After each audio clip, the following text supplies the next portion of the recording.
बिस्मिल्लाहिर्रहमानिर्रहीम।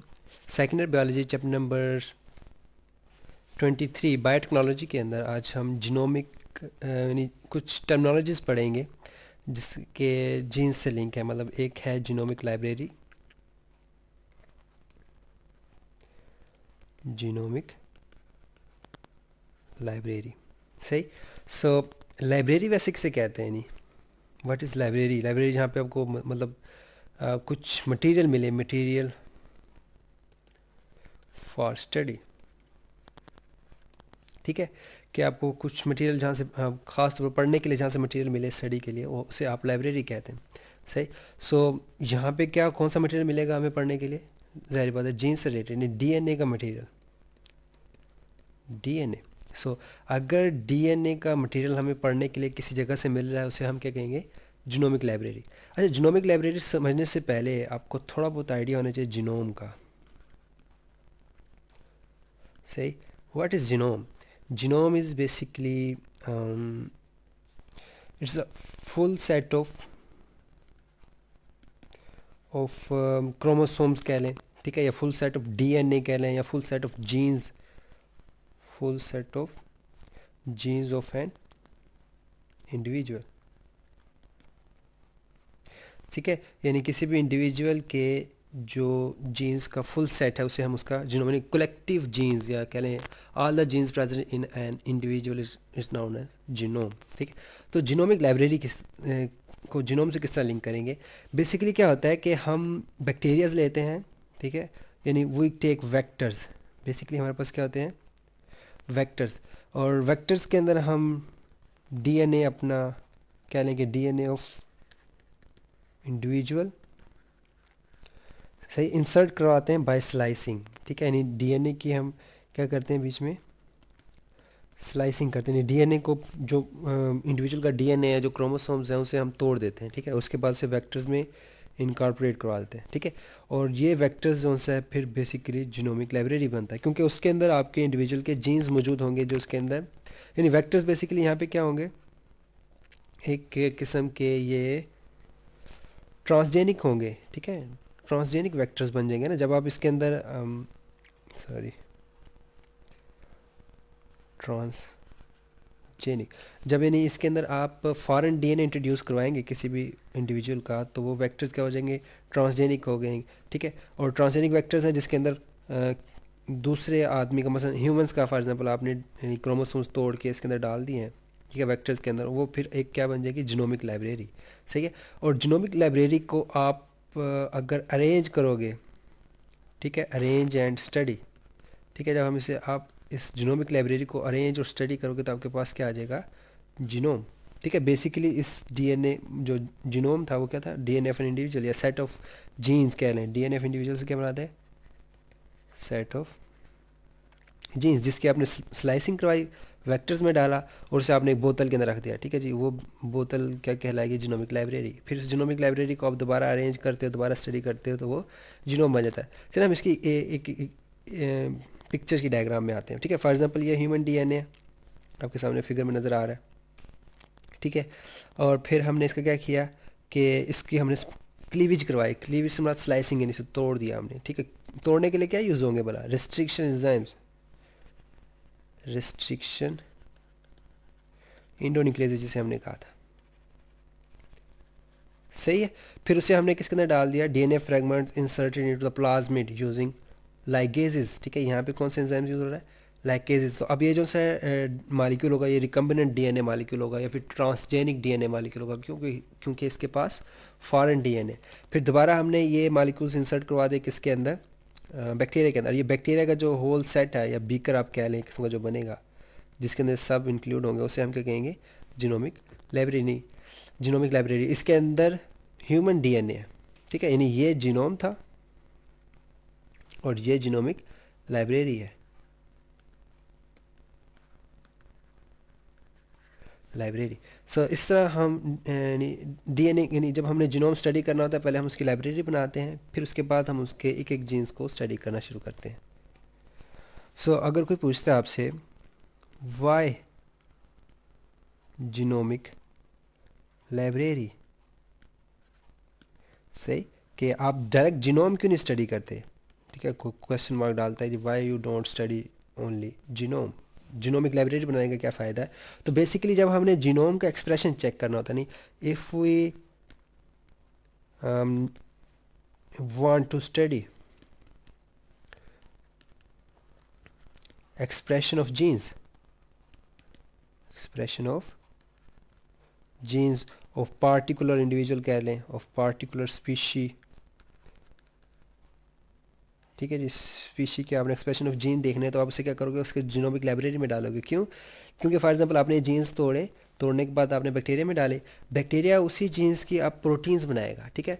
अब मतलब ये प्रोटीन P1 बनाएगा, ये प्रोटीन P2 बनाएगा, ठीक है, जिस तरह जीन G1 G2 होगा उसके हिसाब से ये प्रोटीन P3 बनाएगा, ठीक है, ये P4, इस तरह ये प्रोटीन P5 बनाएगा, सही।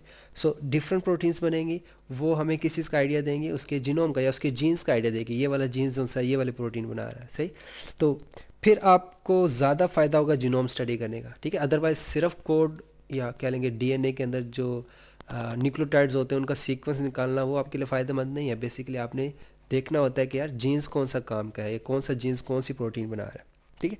सो आप पहले क्या करते हो, जीनोमिक लाइब्रेरी बनाते हो, फिर जीनोमिक लाइब्रेरी में आप बारी बारी स्टडी करते हो कौन सा जीन कौन सी प्रोटीन बना रहा है, उसके बाद आप देखते हो, फिर आपके पास जीनोम आता है। मसलन ये आप ह्यूमन जीनोम है, इट इज़ ह्यूमन जीनोम। फिर आप मतलब जो क्रोमोसोम्स हैं उन्हें आप लेबल कर देते हो, यार ये जो सा था ये बना रहा था फॉर एग्जांपल गैस्ट्रिक जूस बनाने में काम आ रहा था, ठीक है, हालांकि ऐसा है नहीं, लेकिन फॉर एग्जांपल गैस्ट्रिक जूस नहीं, पेप्सिनोजिन बना रहा था, HCl बना रहा था, सही। ये जो सा था ये इंसुलिन बना रहा है फॉर एग्जांपल, हालांकि इंसुलिन का जो क्रोमोसोम नंबर 9 होता है उसके ऊपर होता है, ठीक है, इसके अंदर इंसुलिन का जीन होता है, ठीक है। और इस तरह अगर आप देखें एक्स के अंदर हम बहुत सी डिजीज़ पढ़ेंगे, मसलन हीमोफीलिया इसकी वजह से हो रहा था, सही। हीमोफीलिया जो डिजीज़ थी ब्लीडिंग डिसऑर्डर वो एक्स क्रोमोसोम के अंदर प्रॉब्लम की वजह से होता था। सो खैर इस तरह आपको बेसिकली आइडिया होता रहता है कि यार कौन सा क्रोमोसोम कौन सी प्रोटीन बना रहा है। यानी अगर आप डायरेक्ट सीक्वेंसिंग कर लें, मतलब अगर आप डायरेक्ट डीएनए का स्ट्रक्चर फाइंड कर लें, उससे आपको कोई मेरी नॉलेज नहीं मिलेगा। बेसिकली आपको पीछे जीनोमिक लाइब्रेरी बनानी पड़ेगी जहाँ से आपको उन जीन्स के एक्सप्रेशन मिलेंगे, यानी प्रोटीन मालिक्यूल्स मिलेंगे। फिर उन मालिक्यूल्स के बेसिस पे आप बताएंगे यार फ़लाँ क्रोमोसोम फ़लाँ किस्म की प्रोटीन बना रहा है, ठीक। अच्छा, अब फॉर एग्ज़ाम्पल एक और मसला ये होता है, फॉर एग्ज़ाम्पल आपने जीनोमिक लाइब्रेरी बना ली, ठीक है। अब आपने क्या करना है, इसके अंदर अपना जीन ऑफ इंटरेस्ट सर्च करना है, जीन ऑफ इंटरेस्ट सर्च करना। अब तो ये तो नहीं है कि आप उंगली डाल के कोई चीज़ निकाल लेंगे, क्योंकि ये बहुत यानी जो बैक्टीरिया होते हैं ना माइक्रो ऑर्गेनिजम्स होते हैं, ठीक है। इवन माइक्रोस्कोप के अंदर आप इसको यानी माइक्रोस्कोप में आपको आइडिया होगा कि यार वहाँ पे आप देख सकोगे उसे, ठीक है। डायरेक्ट आप उसका आपका और उनका इंटरफेस नहीं होता, ठीक। सो आप क्या करोगे, जीन ऑफ इंटरेस्ट आपने निकालना है उसमें से, उसके लिए फिर एक स्पेशल चीज़ हम यूज़ करते हैं, उसे कहते हैं प्रोब, ठीक है। प्रोब बेसिकली कह लें कि एक प्रोब के बारे में थोड़ा सा पहले आपको बता दूं। प्रोब इज़ अ इंडिकेटर, ठीक है, और इसका आजकल बहुत यूज़ हो रहा है, ठीक है, आजकल की कह लेंगे टेक्नोलॉजी के अंदर। मसलन एक सर्विस इंडिकेटर है तो हम सर्विस प्रोब कहेंगे, ठीक है। एक लोकेशन इंडिकेटर है तो उसे हम लोकेशन प्रोब या लोकेटर कहते हैं, सही है। दूसरा कुछ प्रोब होते हैं वो हम यूज़ करते हैं मुख्तलिफ सर्विसेज के अंदर, उसे हम सर्विस प्रोब कहते हैं, ठीक है। खैर हम इसकी ज़्यादा प्रोब की डिटेल में नहीं जाएंगे। प्रोब की मैं एग्जांपल इस तरह देता हूँ, मतलब आपने फॉर एग्जांपल एक डॉग है, ठीक है, कुत्ता है, ठीक है, उसके गले में आप पट्टा बांध देते हैं, सही। वो पट्टा आपके अपने पसंद का होता है, या आप जानते हैं उसका रंग कौन सा है, ठीक है। तो अगर वो कहीं पे गुम हो जाएगा तो आप उसके उस पट्टे से पहचान लेंगे, तो वो पट्टा उसके लिए बेसिकली क्या होगा, एक प्रोब होगा, ठीक है। सिंपल सी एग्जांपल। सो अगर हम थोड़ा सा इसे मालिकुलर प्रोब के ऊपर लेके आए, ठीक है, अब हम किसकी बात कर रहे हैं, मालिक्यूलर और लोकेटर प्रोब, ठीक है जी। हमने लोकेशन भी मालूम करनी है, और लोकेशन किसकी मालूम करनी है, मालिक्यूल्स के हिसाब से, ठीक है। अब हम क्या करेंगे, हम ऐसा यानी वी विल सिंथेसाइज या सिंथेटिक कह लें, सिंथेटिक मालिक्यूल विद, ठीक है, कौन सा होगा probe, with complementary sequence, complementary sequence of gene of interest. ठीक है, आपने जो जिस जीन को आपने फाइंड करना है ना, भी मैं इसको समझाता हूँ बेसिक। जिस जीन को आपने फाइंड करने जाना है, फॉर एग्जांपल ये टारगेट डीएनए जिसे आपने फाइंड करना है, ठीक है, you have to find it. ठीक है, इसके पूरा आपने फाइंड करना है इसे। सो फाइंड करने के लिए क्या है कि आपने एक ऐसा सिंथेटिक मालिक्यूल बनाना है, यानी डीएनए का मालिक्यूल बनाएंगे। ज़रा पता, अगर आपने डीएनए मालूम की लोकेशन मालूम करनी तो डीएनए का मालिक्यूल होगा जिसका सीक्वेंस जो का कम्प्लीमेंट्री होगा। मतलब आपका जीन ऑफ इंटरेस्ट जो है वो ए सी ए सी ए सी ए सी ए सी ए सी है। ठीक है, तो उसके अगेंस्ट आपको एक कम्प्लीमेंट्री के मालिक्यूल बनाना पड़ेगा जो मतलब ए सी के against G T G T G T हो। ठीक है, फिर वो उसके साथ जाके बाइंड कर देगा। मतलब आपके पास एक बोतल है, बोतल के अंदर आपके जीन्स पड़े हुए हैं, ठीक है, या जीनोमिक लाइब्रेरी है, तो उसके अंदर आप अपना जीन ऑफ इंटरेस्ट फाइंड करना चाह रहे हो, तो आप क्या करोगे, कम्प्लीमेंट्री मालिक्यूल बना के सिंथेटिकली यानी सिंथेसिस करोगे, उसके बनाओगे आप। बनाने के बाद उससे उस बोतल में डाल दोगे। ठीक है, लेकिन डालने से पहले आप क्या करोगे, वो जो सिंथेटिक मालिक्यूल है उसके साथ कोई ना कोई ऐसा मालिक्यूल एक और अटैच करोगे जो रेडियो एक्टिव हो। ठीक है, रेडियो एक्टिव हो या फिर फ्लोरिसेंट हो, मतलब या तो उसमें से रेडियो एक्टिविटी मेजर कर सकें हम, या फिर वो चमक दे, चमक से मुराद नहीं उसमें से रोशनी निकले। ठीक है, कलर आए उसके अंदर। सही होगा क्या, जब वो जाके बाइंड करेगा ना, तो फिर आपको आइडिया हो जाएगा यार कि इस जगह पे वो हमारा जीन ऑफ इंटरेस्ट मौजूद है। सही, जिस तरह आपका अगर कुत्ता भीड़ में घूम गया तो आप किस तरह पहचानोगे, बेसिकली उसके जो गले में पट्टा होगा, पट्टे इस तरह ये बेसिकली आपको जीन ऑफ इंटरेस्ट की जाके लोकेशन बताएगा कि यहाँ पे जीन ऑफ इंटरेस्ट मौजूद है। तो इस तरह आप उस प्रोब के ज़रिए उस जीन ऑफ इंटरेस्ट को निकालोगे। जीन ऑफ इंटरेस्ट की फिर आप क्या करोगे, क्लोनिंग करोगे।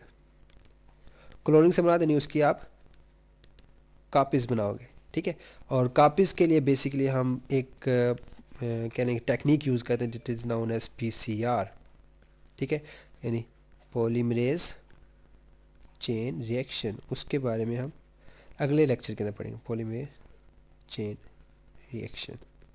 सो इस लेक्चर में हमने क्या बेसिकली स्टडी कर लिया, हमने सबसे पहले जीनोमिक लाइब्रेरी के बारे में बात की और वो किस तरह लिंक होता है जीनोम के साथ। ठीक है, और जीनोमिक लाइब्रेरी क्यों ज़रूरी है बनाना, क्योंकि हमने जीनोम का एक्सप्रेशन लेना है। ठीक, और फिर उसके बाद हमने जीनोम की बात की कि जीनोम जब हमें पास आ जाएगा फिर हम उसे बता देंगे कि यार ये जीन्स फ़लाँ प्रोटीन बना रहा है, या फ़लाँ जीन की वजह से फ़लाँ बीमारी हो रही है। फिर हमने प्रोब की बात की जो कि एक इंडिकेटर होता है, कभी ये लोकेशन बता रहा होता है, कभी सर्विसेज के अंदर से हम इस्तेमाल करते हैं जनरल टर्म के अंदर। लेकिन जो हमारा प्रोब है वो बेसिकली मालिक्यूलर प्रोब है या मालिक्यूबल लोकेटर प्रोब है, कि हमने अपना जीन ऑफ इंटरेस्ट फाइंड करना है। उसके लिए हमने उसकी लेबलिंग की, रेडियो लेबलिंग की या फिर फ्लोरेसेंस लेबलिंग की, और उस कम्प्लीमेंट्री स्ट्रैंड के साथ से जोड़ दिया, और उसे बाद में हम सोल्यूशन में डाल देंगे। वो जाके अपना हमारा जो जीन ऑफ इंटरेस्ट उसके साथ जाके बाइंड कर जाएगा। ठीक है, उसकी जो फ्लोरेसेंस है या फिर रेडियो एक्टिविटी वो इस चीज़ को बताएगी कि इसके अंदर हमारा जीन ऑफ इंटरेस्ट मौजूद है। ठीक है, फिर उसकी हम कापीज़ कर लेते हैं पीसीआर। पीसीआर के बारे में हम अगले लेक्चर के अंदर पढ़ेंगे।